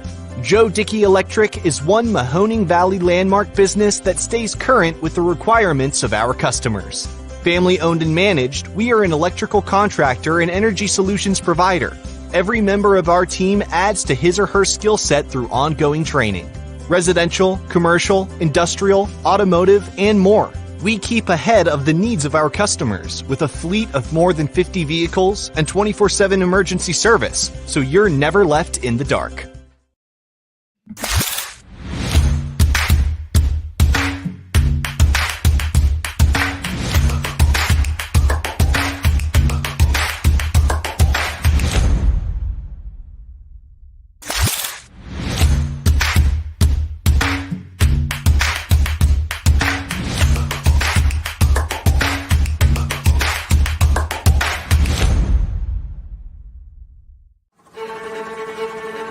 Reliability, innovation, scale. These 3 values are those we look forward to in our business and in our team. If you're ready for a reliable employer who looks constantly to think outside the box in big ways, we're ready for you. Apply now. Help us push the envelope and deliver success. Envelope 1. Take that one extra step. Before the lights come on, before the workday begins, before a long day is ended, or it's time to have fun. It all starts with the people at Joe Dickey Electric. From replacing a light fixture in your home to building a substation for your business, no job is too big or too small. The people of Joe Dickey Electric power them all. Joe Dickey Electric, over 60 years of powering the Mahoning Valley. You're not waiting to see what the world has in store for you. It's more about what you have in store for the world. All you need is the opportunity. All you need are the resources of a large university and the advantages of a personalized academic setting where you can experience new worlds in the arts and sciences, business, and education and make them your own. We are where you shape your future. We are Youngstown State University and proud. WRS Wealth Advisors, the area's premier wealth and retirement specialists. Located on South Avenue in Boardman. It's a new year at Acura of Boardman and Boardman Mitsubishi with huge savings on over 350 fully inspected vehicles. We have cars, trucks, SUVs, minivans, and work vehicles. We don't have it, our team will find it. We aim for 100% credit approval with payments as low as $99 per month. And as always, we'll pay top dollar for your trade. For a great vehicle and a great experience, come see why everyone is stopping by at Acura Boardman and Boardman Mitsubishi. You're not waiting to see what the world has in store for you. It's more about what you have in store for the world. All you need is the opportunity. All you need are the resources of a large university and the advantages of a personalized academic setting where you can experience new worlds in the arts and sciences, business, and education, and make them your own. We are where you shape your future. We are Youngstown State University and proud. You know, being able to have success on the football field and the basketball court and just every aspect of, my sports career is now documented. One of the greatest things about high school sports is to be able to talk about it for the rest of your life and to look back on the days with my buddies whenever we had some battles, whether it was with, our rival or just another game. And I could go back and look at it and, not only myself, but my family members, my teammates, and it's something that will last a lifetime. My name is Parker Sherry, and my sports network is your sports network. Would you storm season. I think we're under the gun for some heavy storms over the next couple of hours. And Storm Tracker 21 is ready. This is probably the one we're keeping a closer eye on. On air. And locally, we're going to have a lot of eyes on our area. Online. All right, let's talk high-risk futurecast and the timing of this weather. On social media and on our app. Notice we'll have scattered showers on Thursday. Stay ready with Storm Tracker 21. The severe weather threat now through around sunset this evening. Welcome back to Running Point on YSNLive.com, brought to you by Greenwood Chevrolet in Austin. We are watching that Storm Tracker 21 app because there is chances of rain throughout the night. We are hoping that we get games in. We are hoping that games don't get canceled. As of now, I just looked on our schedule, not brought to you by Quinn, but made by Quinn. And as of now, all of our games are still greenlit, which is good. We are just going to try to keep updated, and we're going to go over the games that are happening tonight. And we will start with district championships in softball. We have 4 of them. And it will be 3 of them on the network. 4 of them are happening, I should say. Bristol and McDonald will play at Jackson Milton. I'll be there on the call, 5 o'clock first pitch for the Division 4 North Jackson District Championship. We have Matthews versus Brookfield being played in Badger, 5 o'clock first pitch for the Kinsman District Championship. And Matt Morrison will have the call there between Matthews and Brookfield. Rematch of last year's district championship where Matthews came out on top. Ty will be in Austin Town. A little bit of revenge in that one. And we've said Brookfield is a team that seems like they're up for the task right now. Another big win, close win against Shocker to get here. Nicholson's a heck of a pitcher. They have the opportunity in the circle to do it.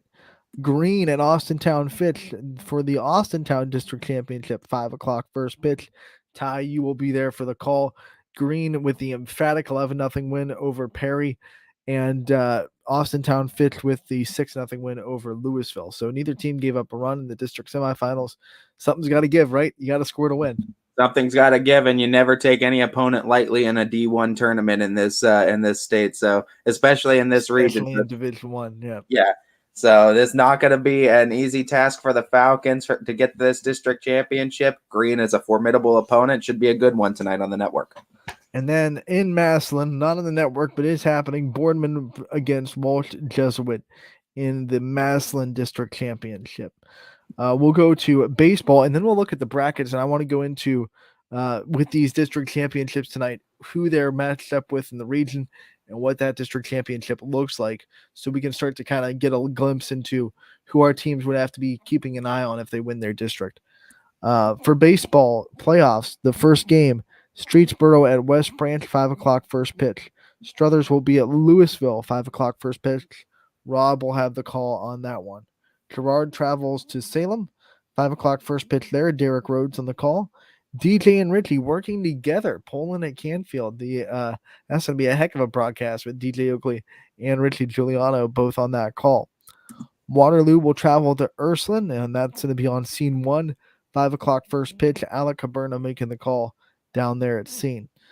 Pie Valley at South Range, it'll be Chris Colucci and Ray Samil on the call for us there, 5 o'clock first pitch. Berkshire at Champion, Matt Mayer on the call for that one. Springfield travels to Crestview. Noah Doty making the trip to Columbiana for that game. And Jefferson at Columbiana, Joe Eusebio making the call at 5 o'clock. Other games, St. Thomas Aquinas at Louisville still happening tonight. And Geneva at Niles still happening tonight. Both of those games, 5 o'clock first pitch. Yeah, and just double checking on this real quick, and we got 1, 2, 3, 4, 5, 6, 7, 8 plus the 3 district. That's 11 games for $9.99 that you're getting, folks. That's less than $1 per game. Get you access to all of them. You could even screen jump if you want to. Just jump between games if you would like to on your device, and you could jump and see what the scores are of all the games that we have on the network for one payment of $9.99. Ty, let's go into the regional matchups and who these teams that are playing in district championships tonight in softball would be matched up against if they won their district. And we'll start in Division 4. We'll go to the Kinsman District, who is matched up with the Oak Harbor District in the regional. And the district championship down there is going to be played on the 20th, so we won't know their opponent for a minute until Friday, but that is going to be against Hopewell Loudon, the 1 seed, and they are playing Tiffin Calvert, the 2 seed. So that game will be on the 20th at 5 o'clock, and that's when we'll know the regional matchup in Strongsville between those two winners. Yeah, and I mean that's going to be an interesting one too, as we're hoping it's our representative of Brookfield that's going to be representing us. In that. Brookfield or Matthews going to have a little bit of extra time to prepare for this team. They might even be able to go down there and watch that game on the 20th. Yeah, and that's going to be interesting too. And I believe it's Akron. Akron's the other side too. It's Firestone. This one going on in Firestone. Beautiful Firestone Stadium. I would never tell you not to go watch a game down there. And this is the matchup with the Jackson Milton district. And it is Hillsdale, the 1 seed, against Lawnville, the 3 seed. That game in Firestone will go on tomorrow night at 7 under the lights. Thank you. Thank you. At least they're getting it right somewhere. Under the lights in Akron, 7 o'clock district championship. Yep, and that's going to be interesting to see which one of those teams come out on top too. It's going to be matched up with the North Jackson district. That is the Strongsville region. That'll be in Strongsville. And as we look at what dates to look forward to mark your calendars, that'll be the 25th, and the games will be at 2 and 5 o'clock. I don't know which slate of the bracket, each team is. It just says what the times are. But that'll be in Strongsville on the 25th, which is next Wednesday. If you need the address, it's on OHSA's website. Just click that site info and make sure you get down there. I know 2 o'clock's tough. Strongsville is an hour and a half away. So Brookfield parents, you might have to slate that day off of work if you can. Creston District, I believe, is what's matched up with South Range over in Division 3. Yeah, I want to just talk about the ones tonight. Oh, you're talking about that. Oh, because tonight's district championship night. So, okay, we'll talk D1 then. We'll go down to Division 1, and the Massillon district is matched up with the Mentor district. And that district championship is going to be between Canton Hoover, who's the 2 seed, and Massillon Jackson, the 6 seed. That game will be played tomorrow night at 5 o'clock. And that'll be in Mentor. And then we have the Brunswick district, which is matched up with Austintown. That district championship is matched up with Broadview Heights, the 2 seed, and they are matched up with Brunswick, the 7 seed. So the 7 seed making it all the way to the district championship. That game is tonight at 5 o'clock. So the one district championship in the region in Mentor is tomorrow night. Everything else is tonight. We'll have one regional semi decided, though, after tonight for D1. We'll know who's playing in one of the regional semis. Yep, and that one will be in Youngstown at Youngstown State Softball Complex on Wednesday. 2 and 5 o'clock are the game times for that one, for those ones. Exciting time. We have 2 teams there. Hopefully we do. I'm excited for it. I hope that's the case. So those are how the regionals might square up, and those are the teams that are still left in each of those regional tournaments. District championships tonight. Again, you can get all the action for $9.99, gets you access to all the games, one payment. And we have to reiterate, if you're not paying $9.99, it's not us. Make sure you're not falling for any of those clickbait scam sites that want to get you to pay for a subscription or anything like that. You don't need a subscription. You just need one payment, $9.99. Go to ysnlive.com/live. Find the game you want, and then scroll past the sponsors. There'll be the play box that you see for a regular season game. It'll say, buy your online ticket for $9.99. It's a little green box. Click on that, follow the instructions, and make sure you're doing that so you don't pay for something that isn't us. Because obviously, we can't refund Fubo TV subscriptions. That's not in our power. You don't work for Fubo. You don't work for Fubo. Although that'd be cool to say I'm a Fubo employee. Just fun to say. Who do you work for? I work for Fubo. But nonetheless, a lot of games to be decided tonight. We're going to get a step further in our road to Akron. The road gets a lot shorter here for a lot of teams. One team actually already getting a little bit of a taste of what it's like to be in Akron, but the ultimate prize in Akron being hosted for both baseball and softball. And last night, the Boardman game was streamed on a YouTube page. So if it is, we'll share it on our social media since we won't have a announcer crew down there. So we'll make sure that if there's a way to watch the game, we will, pass it along for Boardman against Welch Jesuit, because we understand that not everyone can make the trip down to Massillon, and there are people that want to see it. So if we find a stream and if one of our media colleagues are putting that game up, we will definitely pass it along. Yeah, and sometimes that's the case, especially during tournament time where our YSN teams are the road teams. Sometimes we kind of get X'd out of the broadcast because sometimes those schools have broadcasts of their own that are already going on. So, and just full disclosure, we are not X'd out of this game. Massillon would have let us. It's just like we are short of announcers. We have so much baseball to do tonight as well, and we have the local district championships. Just not enough bodies to spare to send someone out to Massillon tonight, unfortunately. Yeah.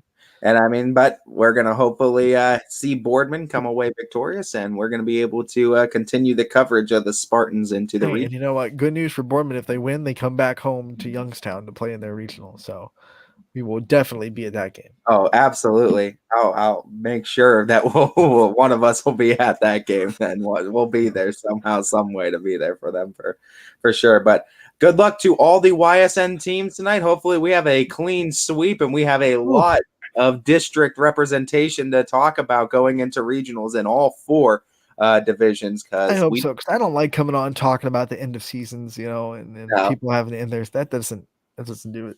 Let's talk about four teams in the YSN family that are going to be trying to bring home some hardware. Hopefully, a lot more teams get in that pool. None of the matchups are YSN versus YSN, so we have a good chance to just see all YSN teams win tonight, not have to be sad for other teams that they beat. So I'm hoping my wish. Let's get some YSN versus YSN in regional matchups. I'd love to see some regional finals. We have a chance for two of them at least. Yeah. Let's get some regional finals, all YSN. But really, we have a chance for all of them because all of them are matched up on opposite sides of the region. There are none that are matched up in the regional semifinals. So technically, all divisions we could see regional finals that are all YSN. 4 for 4 going to state. Let's go. Let's go. That would be awesome. We have, I think, the teams to do it, man. I think they're in all divisions. There's some great representation, and like I said, the road gets a little bit shorter for D1 and D4 tonight. And the great thing and the great / worst thing about high school softball and baseball is the further you go down that road, the more uncertain it gets, because every team that gets down that road becomes better and better and better.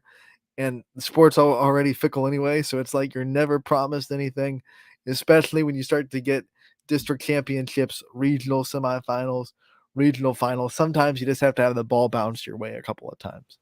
Absolutely. And I mean, that's just going to be the case. It's Division 1 and 4 softball tonight. Division 2, 3 baseball tonight, I believe, is the lineup tonight for everyone. So we have everything set in stone. We have 11 games on the network for you tonight. I kind of like that it's 1 and 4 in softball, 2 and 3 in baseball. So it's nice that they lined it up that way where you can kind of get representation from all schools. But that it makes sense. You know what that also does for most schools? There are some that are crossed over. For most schools, the fans of a baseball team don't have to miss their softball team because 1 and 4 is playing tonight. Parents that have kids in both sports don't have to miss their kids in sports, and I mean that's smart on that part by Unless the you're 2 hours away and you have to go to a 2:00 game. For as much as we dog on the OHSA, that's one decision that they made right. It's smart to stagger it like that. Anthony's salty still. Anthony's like 7:00 starts if they're under the lights. Please do it for YSU. Let's go. Start the trend. There are a lot of easy wins in sports. That's the easy win. Take the easy win, right? Yeah, right. Come on. Give them a game under the lights for sure. Just for people that don't know, the update is that Canfield versus Poland tomorrow night, the district championship game, will be played at YSU Softball Complex instead of Jefferson. So they have moved that district because both teams are local, and they will play that game at YSU. You can save the $40 in gas that you're gonna save from going up to Jefferson by going to YSU now too. So I mean, I think that was a great decision too, and it accommodates both fans of both schools too. So this is a great decision. Quinn's going to do his best to get it covered. Obviously, we had our Jefferson local guy doing it So we'll see if he's willing to make the trip down to our neck of the woods to call that game, or if we can get someone else down there. But we are going to do our absolute best to make sure that game has someone on it down at YSU. No doubt, no doubt. We look forward to it, and we are excited to see hopefully someone's going to regionals, right? Yeah, someone's going to regionals at YSN, which is happy.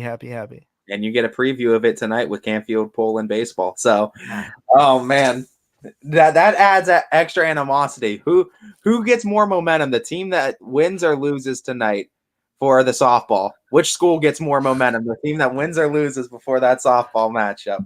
I'm just excited that DJ and Richie are going to be on the call together. I don't know if that doesn't happen too often. No, so that's going to be a perfect storm. Hopefully no storm actually happens, but a perfect broadcasting storm.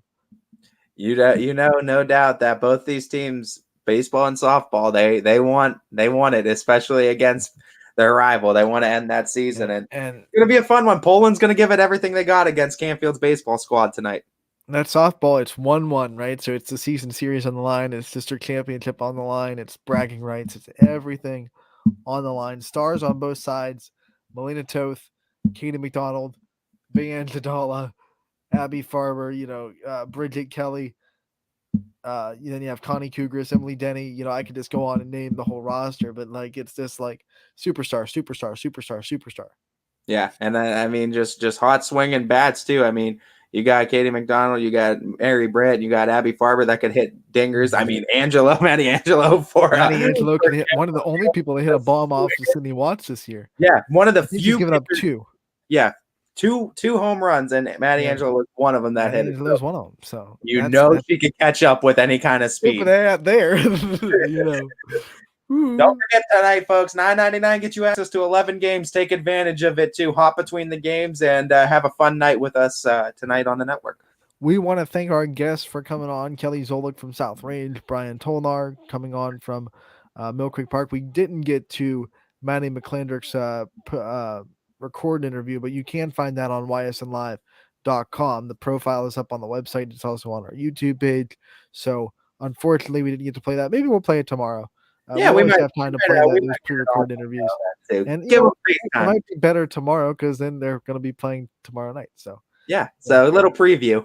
If you can't wait and you haven't seen it yet, it is on ysnlive.com and it is on our YouTube page. Make sure to go over there, subscribe, hit that notifications bell, and get on our YouTube. Me and Ty, we're taking a 22-hour break. Casual Sports Podcast coming up next from 2 to 3, Power Hour from 3 to 4, and then a bunch of games, baseball and softball playoffs on the network tonight. $9.99 gets you access to all the games, one payment. Make sure to enjoy it, and we'll see you all tomorrow from 12 to